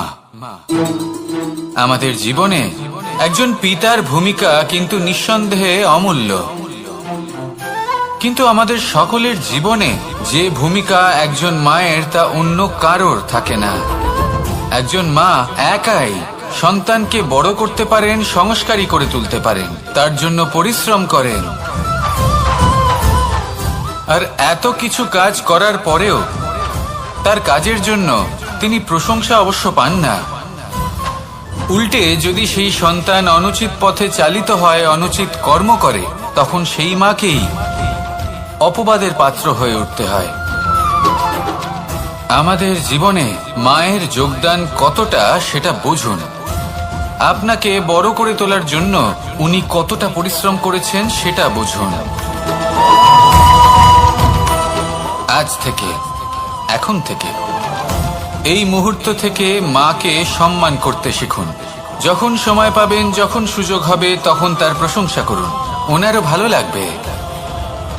আর মায়ের এই মমতার জন্য, তার এই ভূমিকার জন্য আসুন সবাই মিলে আমরা তাকে প্রণাম করি, আর সকলে মিলে ভালোবেসে বলি, রাধা রাধা।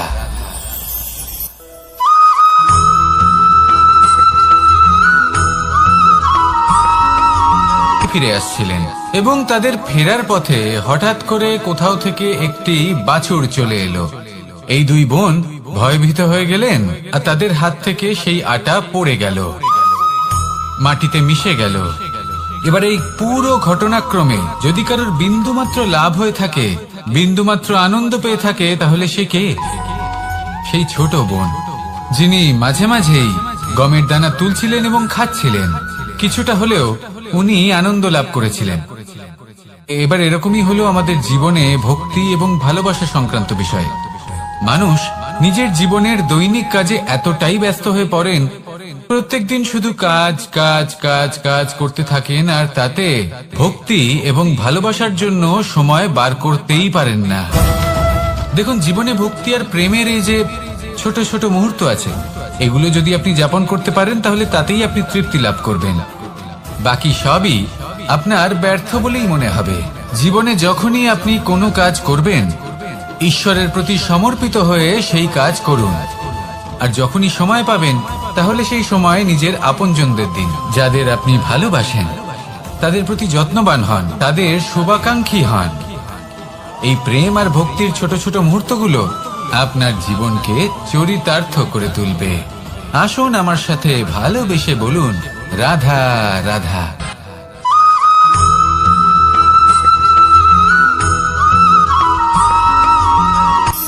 শক্তি, শক্তি অর্জন করা এতটা কঠিন নয় যতটা শক্তি লাভ করার পরে সেই শক্তি সামলানো কঠিন হয়।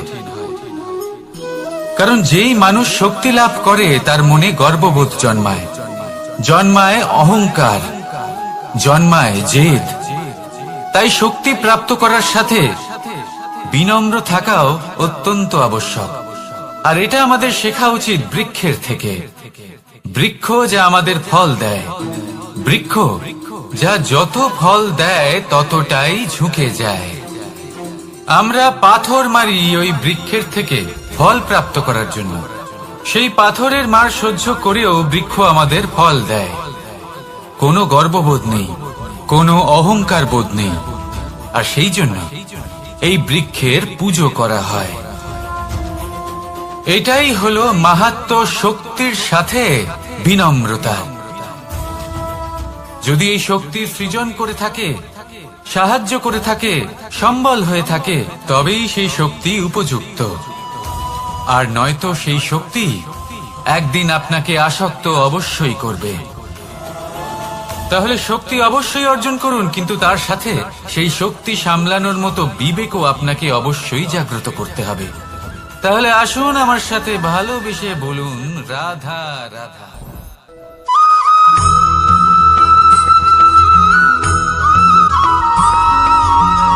যখন আমরা কোনো বনে প্রবেশ করি, তখন এই সবুজ ঘাস দেখে, এই কোমল ঘাস দেখে আমাদের মন প্রফুল্ল হয়ে ওঠে। ভিন্ন ভিন্ন প্রজাতির ফুল, ভিন্ন ভিন্ন রঙের ফুল দেখে এই মন আনন্দে ভরে ওঠে। এখানে শিশুরা আনন্দ লাভ করে, বড়রা ভোজন গ্রহণ করেন, কথাবার্তা বলেন, হাঁটাহাঁটি করে বেড়ান।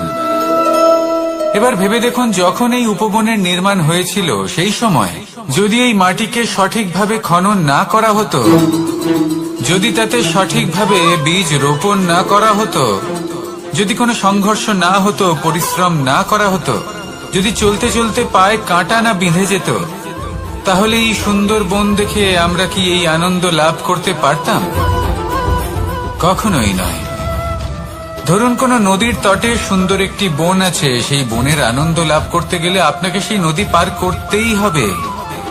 যদি সুখের নদীর কাছে পৌঁছতে চান তাহলে তটে যে কাঁটা রয়েছে সেগুলোর সাথে সংঘর্ষ করতেই হবে।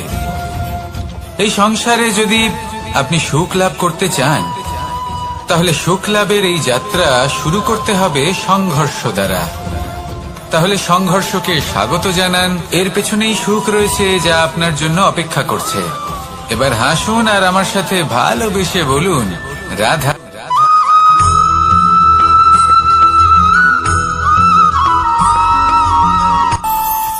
আমাদের মনে যখন কোনো প্রশ্ন ওঠে, কোনো দ্বন্দ্ব জাগে, তখন আমরা যাই আমাদের গুরুর কাছে, আমাদের আরাধ্যের কাছে গিয়ে জিজ্ঞেস করি।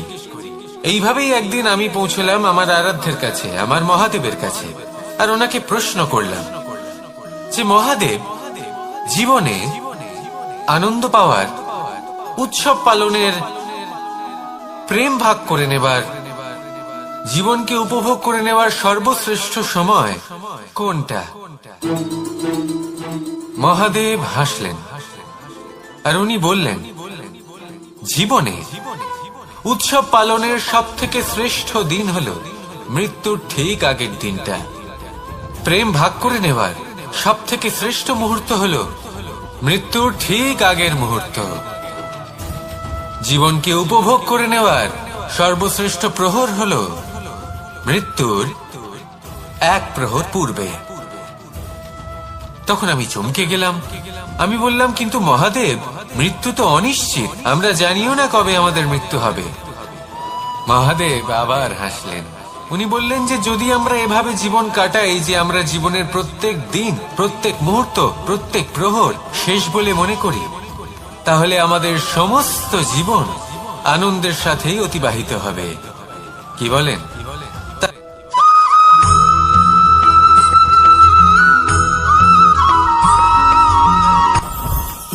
জীবনে কিছু শেখা অত্যন্ত গুরুত্বপূর্ণ। এবার কি কি শিখতে হবে সেই সব শেখানোর জন্য অনেক শিক্ষক রয়েছেন, কিন্তু কি শিখবেন না আর কি করবেন না এটা আমাদের নিজের অভিজ্ঞতা দিয়ে শিখতে হয়। কিন্তু তার মানে এটা নয় যে যদি আপনাকে শিখতে হয় যে আগুনের তাপ কতটা, আপনাকে আগুনের মধ্যে হাত দিতে হবে। না, অন্য কারোর অভিজ্ঞতা দ্বারাও শিখতে পারেন। প্রশ্ন শুধুমাত্র একটাই যে আপনি কি শিখতে চান নাকি চান না। যদি আপনি এটাই ভাবেন যে আমি শুধুই নিজের অভিজ্ঞতা দ্বারাই শিখতে চাই, তাহলে জীবনকাল ছোট মনে হবে, অনেক কিছুই শিখতে পারবেন না। তাই নিজের সাথে সাথে বড়দের অভিজ্ঞতা দ্বারাও শেখা শুরু করে দিন। এই সংসারের অভিজ্ঞতা দ্বারা শিখতে শুরু করে দিন। আর এটা নিশ্চিত রূপে শেখা আবশ্যক যে কখন কি করবেন না, কোথায় থামতে হবে আর কোথায় থামবেন না। তাহলে আসুন আর আমার সাথে ভালোবেসে বলুন, রাধা রাধা।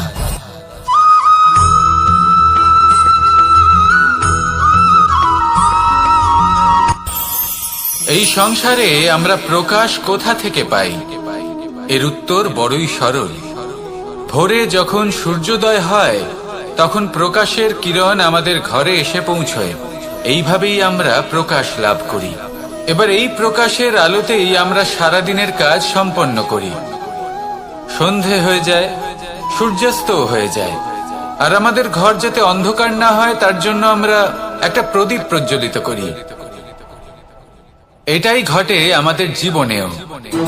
এবার প্রবাহমান আয়ুর সাথে আমরা আমাদের অন্তরে যদি একটা প্রদীপ প্রজ্বলিত করে নিই তাহলে বিষয়টাই অন্যরকম হবে। এবার আপনি বলবেন কোন প্রকাশের কথা বলছি যা আমাদের অন্তরে জাগ্রত করা সম্ভব? আমাদের আত্মার মাঝে প্রেমের প্রকাশ জাগ্রত করার কথা বলছি। কারণ আমাদের এই জীবন এও হলো দিনের আলোর মতো। আজ প্রকাশ আছে, কিন্তু কোনোদিন অবশ্যই অস্ত হবে। কিন্তু অস্ত হবার আগে যদি আমরা আমাদের আত্মার মাঝে প্রেমের এই প্রকাশ উজ্জ্বলিত করে নিই তাহলে আমাদের সন্ধ্যাকালও আমরা আনন্দে এবং প্রেমে যাপন করব। তাহলে আসুন আর আমার সাথে ভালোবেসে বলুন, রাধা রাধা।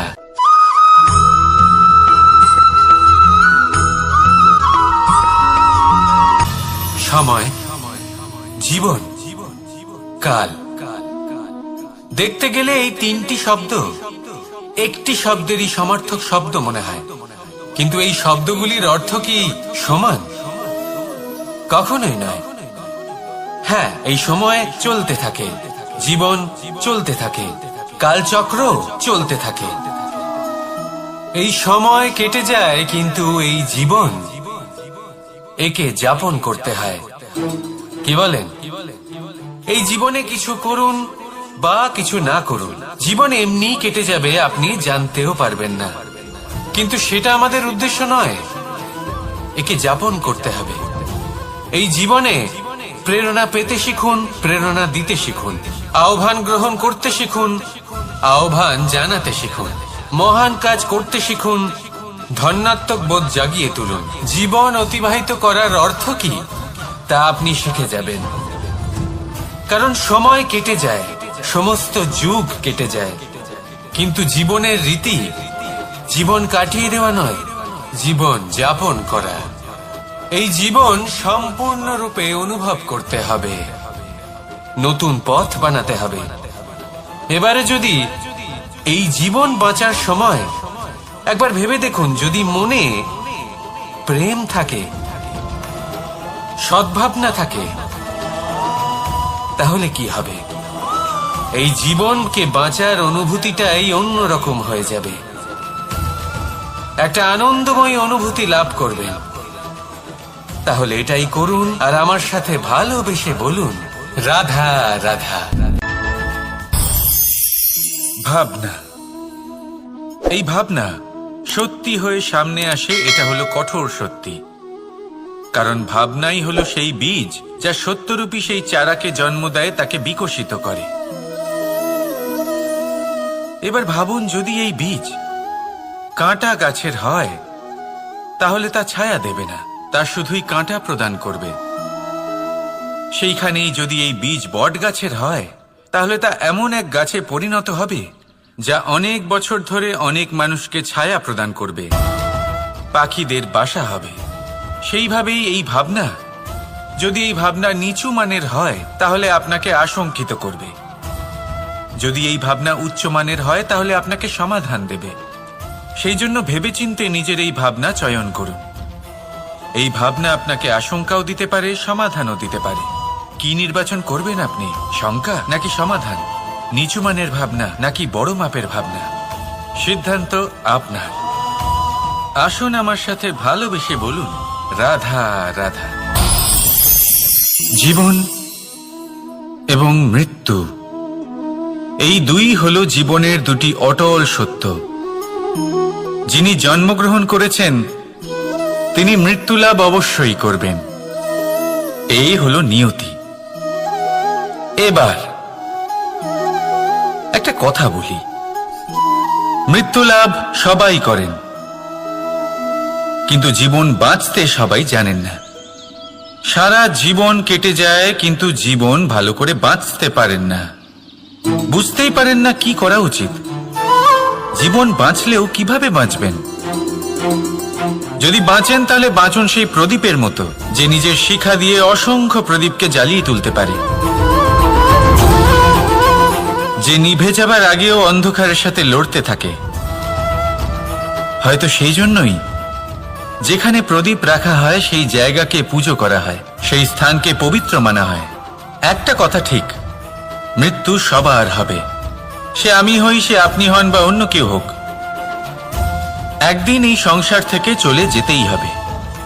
কিন্তু আপনি এই জীবনে কি করেছেন সেটাই হলো গুরুত্বপূর্ণ।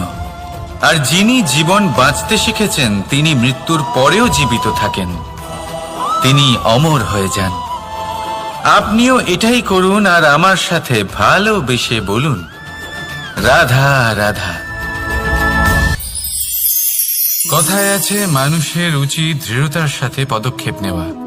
যেখানে পা ফেলবেন সেই মতোই পথ নির্বাচন হবে, সেই মতোই লক্ষ্য নির্ধারিত হবে। কিন্তু শুধুই কি পদক্ষেপের দিকে নজর রাখা যথেষ্ট? না, এর থেকে অনেক বেশি গুরুত্বপূর্ণ হলো আচরণ। যেমন আপনার আচরণ হবে, ঠিক সেই মতোই আপনার পদক্ষেপ হবে। যদি আপনার আচরণ সঠিক হয়, শ্রেষ্ঠ হয়, তাহলে দেখবেন আপনি পর্বতের শিখরেও পৌঁছে যেতে পারবেন। কিন্তু যদি সঠিক না হয়, তাহলে ওই শিখর থেকে নিচেও পড়ে যেতে পারেন।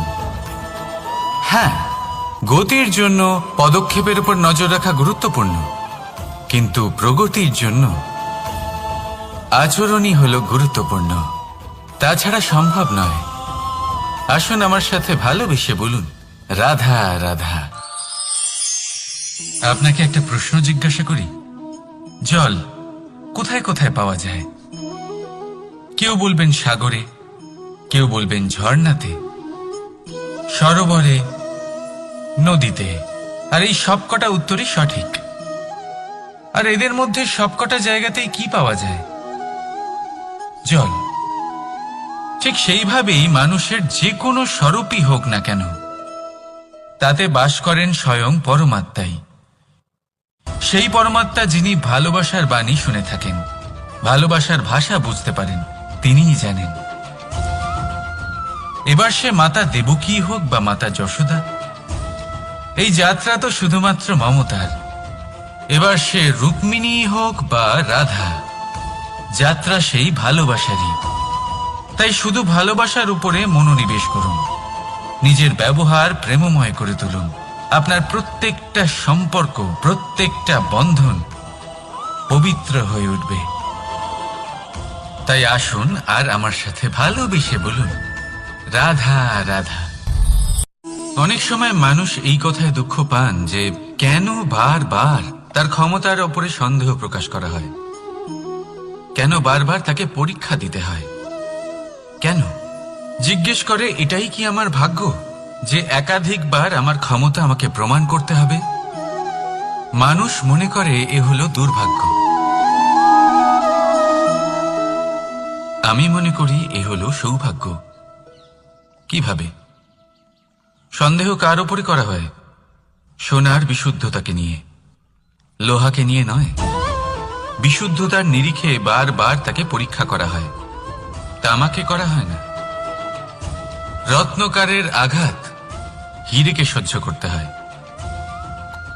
কোনো কাঁকরকে নয়। সেই জন্য নিজের ভাবনাকে ধন্যাত্মক করে তুলুন। জীবনে যত পরীক্ষায় আসুক না কেন, হাসি মুখে তার সম্মুখীন হন, তাতে উতলা হবেন না। আর তারপর দেখবেন আপনার অন্তরের এই রত্ন আপনার জীবনকে উজ্জ্বল করে তুলবে। তাহলে আসুন আমার সাথে ভালোবেসে বলুন, রাধা রাধা। সকলে বলেন এবং আমিও বলি যে মানুষ যেমন সঙ্গে মেলামেশা করেন, সেরকমই তার স্বভাব হয়ে যায়। এ হলো সত্য, কিন্তু এটা হলো অর্ধ সত্য। হ্যাঁ, বৃষ্টির ফোঁটা যখন সাপের মুখে যায় তখন তা বিষে পরিণত হয়, তাই যখন ঝিনুকের মধ্যে যায় তখন তা মুক্ততে পরিণত হয়। কিন্তু কোনো ব্যক্তির স্বভাব, এ হলো অত্যন্ত গুরুত্বপূর্ণ। কোনো এক ফুলের কথা ভাবুন, সেই ফুলের সাথে জড়িত সেই কাঁটাগুলোর কথা ভাবুন। সহস্র বছর ধরে সেই কাঁটা ফুলের সাথেই লেগে রয়েছে, কিন্তু আজও সেই বিধেই যায়, সেই যন্ত্রণাই দেয়, সুবাস ছড়ায় না। কেন? কারণ বিধে যাওয়া কাঁটার স্বভাব হয়। এটা বুঝে নিন। সর্বপ্রথম নিজের মনের ভাবকে বদলাতে শিখুন, তারপরই আপনার সঙ্গের প্রভাব পাল্টাতে পারে। আর যদি আপনি এরকম করেন, তাহলে আপনার জগৎ প্রশান্তিতে ভরে যাবে। তাহলে আসুন আমার সাথে ভালোবেসে বলুন, রাধা রাধা। সংসারে এমন একটা ভ্রান্ত ধারণা রয়েছে যে সবকিছু ভাগ্যের দ্বারা পাওয়া যায়। কিন্তু ভাগ্য, প্রারব্ধ, এ তো সকলের জন্যই সমান হয়। এটা তো ব্যক্তির উপরে নির্ভরশীল হয়, তার আকাঙ্ক্ষার উপরে নির্ভরশীল হয়, বাসনার উপরে নির্ভরশীল হয়, স্বভাবের উপরে নির্ভরশীল হয় যে উনি সেটা নিয়ে কি করেন। দেখুন, এই প্রসাদ কিন্তু সকলকেই দেওয়া হয়, কিন্তু তা গ্রহণ করবেন কিভাবে সেটা ব্যক্তির উপরে নির্ভর করে। আপনাকে এক উদাহরণ দিই। যেমন ধরুন, দুজন মানুষকে আমি একটা করে মাটির ডেলা দিলাম, সেটা নিয়ে তারা কি করবেন? একজন মানুষ তার ছোট ছোট ডেলা বানাবেন আর পথযাত্রীদের ওপরে ছুঁড়ে মারবেন, হাসি ঠাট্টা করবেন, তাদের বস্ত্র নোংরা করে দেবেন, সেটাতেই উনি আনন্দ পাবেন। অন্যদিকে দ্বিতীয় ব্যক্তি সেই মাটির ডেলা দিয়েই নিজের জন্য একটা কুঁড়ে ঘর বানাবেন। সেই কুঁড়ে ঘর যা রোদেতে, বৃষ্টিতে, ঝড়ে তাকে সুরক্ষিত রাখবে। অনুভূতি, এই অনুভূতি বদলাতে শিখুন। এই অনুভূতি অত্যন্ত গুরুত্বপূর্ণ। ভালোবাসাতেও এই অনুভূতি হলো অত্যন্ত গুরুত্বপূর্ণ। ভালোবাসা সে বন্ধুর সাথে হোক, মা বাবার সাথে হোক, ভাই বোনের সাথে হোক, স্ত্রীর সাথে হোক, যে কারোর সাথে হোক। মনে রাখবেন, এই হলো সেই অনুভূতি যা আপনার ভাগ্য নির্ধারণ করে থাকে। তাহলে আসুন আমার সাথে প্রেমের অনুভূতি নিয়ে বলুন, রাধা রাধা। আমরা মানুষেরা কি অদ্ভুত, তাই না? যখন ভুল আমরা করি তখন আমরা চাই আপোষ করে নিতে। এই ভুলই যদি অন্য কেউ করে তখন আমরা চাই ন্যায় হোক। কেন? একই পরিস্থিতিতে দুই রকম আচরণ কেন? দেখুন, যদি আপোষ, ন্যায়, প্রতিকার বা প্রতিঘাতের বদলে আমরা শুধু এবং শুধুমাত্র প্রেম দিয়ে ভরিয়ে তুলি, তাহলে না আমাদের আপোষ করে নেবার আশা থাকবে, না ন্যায় পাবার আকাঙ্ক্ষা। কারণ মানুষ আপোষ বা ন্যায় তখনই চান যখন কিছু নেবার থাকে। কিন্তু প্রেমে তো সবকিছু অর্পণ করে দেওয়া হয়। মনে রাখবেন, সব থেকে বড় আপোষ আর সব থেকে বড় ন্যায় শুধুমাত্র ভালোবাসা। তাহলে আসুন আমার সাথে ভালোবেসে বলুন, রাধা রাধা। আপনি কি কখনো আয়না দেখেছেন? আমাদের মধ্যে এমন কে আছেন যিনি আয়না দেখেননি?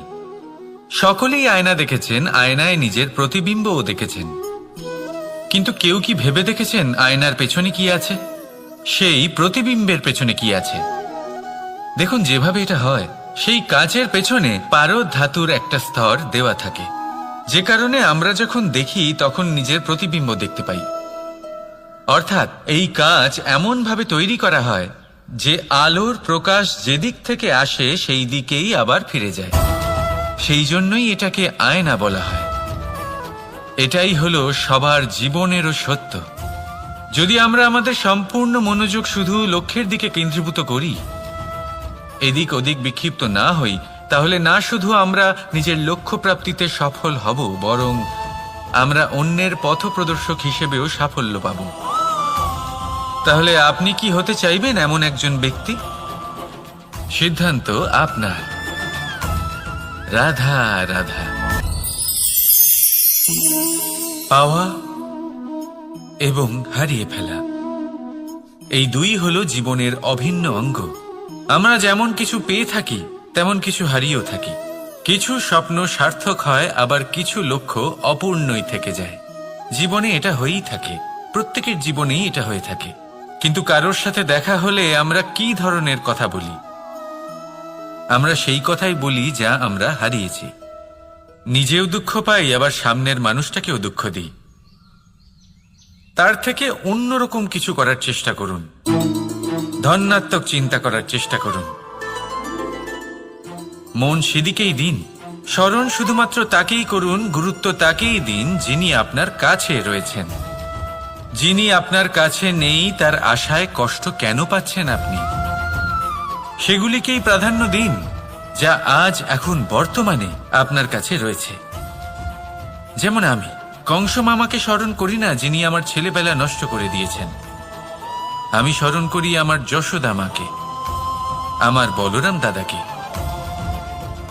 আমার রাধাকে, যারা আমার জীবনকে ভরিয়ে তুলেছেন। আপনিও ঠিক এটাই করুন আর আমার সাথে ভালোবেসে বলুন, রাধা রাধা। জীবনে দুই ধরনের আবেগ রয়েছে যার কোনো মূল্য নেই।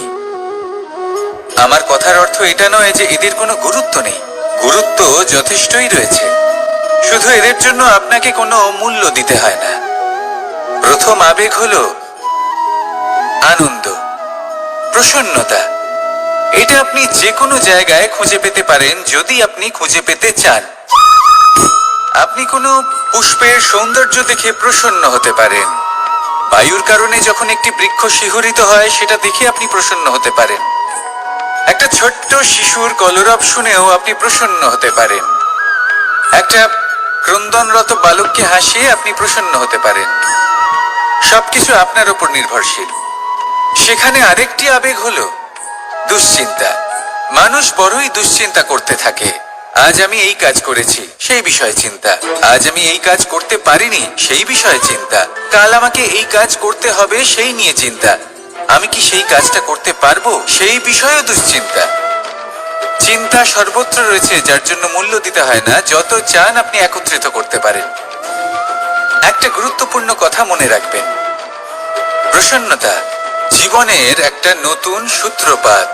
সেখানে দুশ্চিন্তা হলো জীবনের চিতার সমান। এবার এই দুটি আবেগ হলো মূল্যহীন। দুটোই আপনার সামনে আছে।